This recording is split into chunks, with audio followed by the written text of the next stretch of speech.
Hi guys, hello and welcome to my channel manga force. चलिए explanation शुरू करते हैं। एपिसोड के शुरुआत में हमें मुरंग यू को दिखाया जाता है, जो कि नियली का वेट कर रहा था और बोलता है कि मैं उसके पीछे भागकर अपना टाइम क्यों वेस्ट करूं। फिर आपको डेमन सोल का शिकार करना बहुत पसंद है तो आगे बढ़ो और अधिक शिकार करो। सोल स्केल कलेक्ट करते रहो, वह तुम्हें बाद में एक और सबक सिखाने आएगा।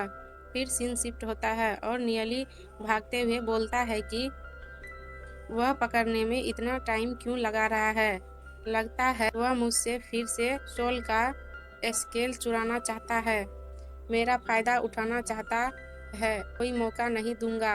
मुरंग यू के अलावा निश्चित रूप से मेनी अदर पीपल भी है जिनकी नज़र मुझ पर है और मैं अभी भी बहुत वीक हूँ। भले ही मैं ढेर सारे सोल स्केल कलेक्ट करने में एबल हूँ, दूसरे के लिए उन्हें मुझसे लड़ना बहुत आसान है। एल्डर ने पहले सिचुएशन में इंटरफेयर नहीं किया, इसका मतलब है कि वो चुपचाप इस तरह की फाइट की अनुमति देते हैं। अगर ऐसा है तो मैं भी जा सकता हूँ। मुझे आश्चर्य है कि लूपिया और जियायू कैसे होगा। घोस्टलैंड जायंट है और उन्हें ढूंढना बहुत हार्ड होगा, लेकिन भले ही उन्हें फेलियर्स का सामना करना पड़ा, उनके लाइफ को किसी भी तरह से डेंजर नहीं होगा। मुझे यहाँ अपना टाइम बर्बाद नहीं करना है। फिर हमें दिखाया जाता है कि एक्सेट गेट पे आ जाता है और फिर वो स्पिरिट रियल्म से बाहर आ जाता है।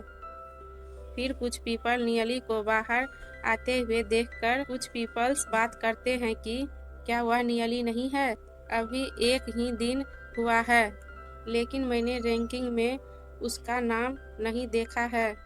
मैंने सुना है कि मुरंग यू ने मुझे पीटा था जब वह घोस्टलैंड में डेमन सोल का शिकार कर रहा था। उसकी सोल के सारे स्केल भी उससे छीन लिए गए हैं। आप यह कैसे जानते हैं? मैं बस कुछ करता हूँ। यह चाइल्ड जानता है कि वह अभी तक डेस्टिनी क्लास तक नहीं पहुँच पाया है, इसीलिए यदि वह वहाँ रुका तो उसे पीट पीट कर ढेर कर दिया जाएगा। इतने सारे पीपल को ठेस पहुँचाने के लिए उसे यही मिलता है। लापरवाही के परिणाम भुगतने पड़ते हैं। मुरंग यू पिछले फर्स्ट इंटीरियर प्लेस पर रहेंगे। उसे ह्यूमिलेट करके वह केवल परेशानी मोल ले रहा था। नियली को जल्द ही उसके साथ भागना पड़ेगा। क्या मुरंग यू नियली को भी चुनौती नहीं दी, जो 2 ईयर पहले फर्स्ट रैंक पर थे? किसी भी मामले में इस ड्यूरेशन की सबसे एक्सीलेंट न्यू टैलेंट के रूप में है। निसंदेह उसके पहले से ही अनगिनत राइवल है। पीपल उसे रिस्पेक्टनेस प्राप्त करने से रोकने के लिए कुछ भी नहीं करेंगे। डिवाइन हेवन में कोई भी उससे आगे नहीं निकल सकता है, लेकिन यहाँ घोस्टलैंड और अंधेरी बेयरलैंड में वह अली में कुछ भी हासिल करने के लिए लकी होगा। नियली स्पिरिट रियल्म से बाहर आते हुए सोचता है कि ऐसा लगता है कि अब इन ट्रेनिंग ग्राउंड में किसी को भी लक नहीं मिलेगा। यह सोचने के लिए यहाँ स्टूडेंट के बीच कंपटीशन इतनी पॉइजन हो सकती है, लेकिन मैं स्पिरिट स्टोन के बिना कल्टीवेट नहीं कर सकता हूँ। मैं यूं ही बैठकर कुछ नहीं कर सकता हूँ। अरे आउटसाइडर वर्ल्ड के बारे में क्या नहीं, अगर मैं डेस्टिनेशन तक पहुँचे बिना वहाँ चला गया तो मैं अपना लाइफ वेस्ट कर दूँगा। मुझे लगता है कि मैं स्टोन के बदले पीपल की इलनेस का ट्रीटमेंट करने की एफर्ट कर सकता हूँ। नहीं, मैं उस पर निर्भर नहीं रह सकता हूँ। यह बहुत थका देने वाला भी होगा। एक तरफ मेरे रॉन्ग इंटेंशन वाले क्लासमेट हैं और दूसरी ओर डेमन टीचर है जो कि लगातार स्ट्रॉन्ग होता जा रहा है। वहाँ होली एम्परेयर भी है जो मुझे किसी भी टाइम पा सकता है। मुझे जल्दी करना होगा और स्ट्रॉन्ग बनना होगा, तभी मैं अपना प्रोडक्टेड और अनएक्सपेक्टेड दोनों फ्यूचर का सामना करने में एबल हो पाएंगे। अगर मैं स्ट्रॉन्ग होने के लिए स्पिरिट स्टोन का यूज नहीं कर सकता हूँ, तो मैं अलग रास्ता अपनाऊंगा।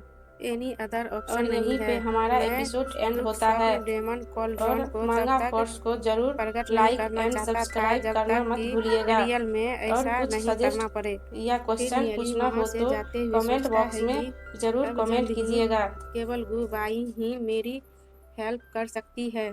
फिर सीन शिफ्ट होता है और हमें गू मेंशन दिखाया जाता है, जहाँ पे कॉटेज में गुलेन प्रैक्टिस कर रही थी। और फिर जब वो आँख खोलती है तो नियली को सामने देखकर गुलेन बोलती है कि टीचर, क्या आपने बहुत देर तक वेट किया?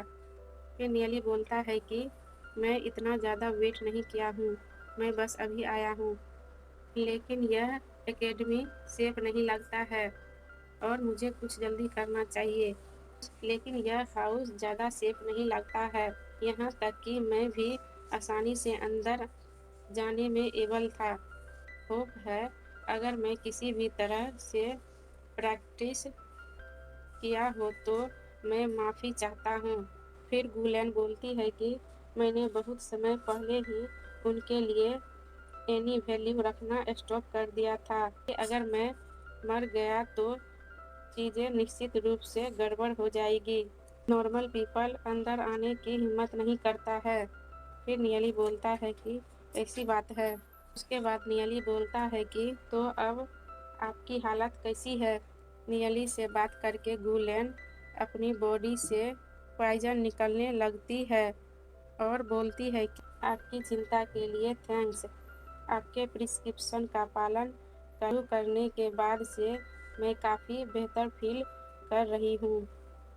फिर नियली आसपास गुबाई को खोजने लगता है। फिर गुबाई वहाँ आकर नियली से बोलता है कि नियली, तुम हेडक क्यों हो? फिर नियली बोलता है कि तुम यहाँ कैसे मिला है?